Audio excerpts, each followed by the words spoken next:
बिस्मिल्लाहिर्रहमानिर्रहीम नहमदुहु नसल्ली अला रसूलिहिल करीम अम्मा बाद। बात को अच्छी तरह से समझिए। हर वो माँ जो ये समझती कि मेरे कदमों के नीचे जन्नत है, और हर वो बाप जो अपने आप को जन्नत का दरवाज़ा समझता। अच्छी तरह से समझिए मेरी इस बात को। अगर हम अपनी औलाद की गुमराही का ज़रिया बने, उनकी गुमराही की वजह बने, तो समझिए बात को, पाँव के नीचे जन्नत और जन्नत का दरवाज़ा नहीं मिलेगा।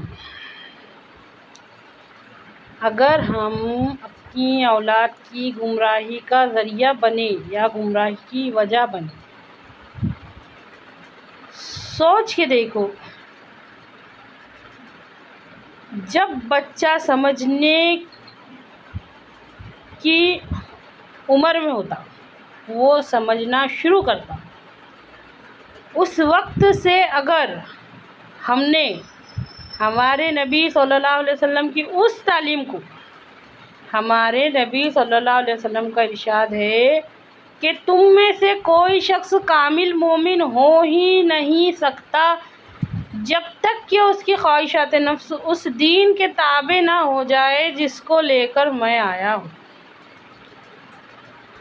तो हमारे बच्चे की ख्वाहिशात नफ्स दीन के ताबे बनाने की कोशिश कर रहे या नहीं कर रहे, गौर करो, गौर करो, सोच के देखो।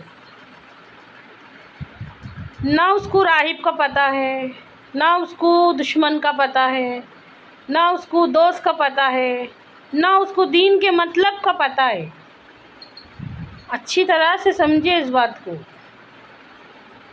मुमकिन है कि सीधे राह पे चलने वाला सीधे रास्ते पर, सिराते मुस्तकीम पर चलने वाला चिकनी सड़क होने की वजह से गिर जाए, फिर उठे, तो उठने के बाद दोबारा वो जब चलेगा ना, तो वो सीधे रास्ते पर ही चलेगा। लेकिन अगर किसी इंसान का रुख ही मुड़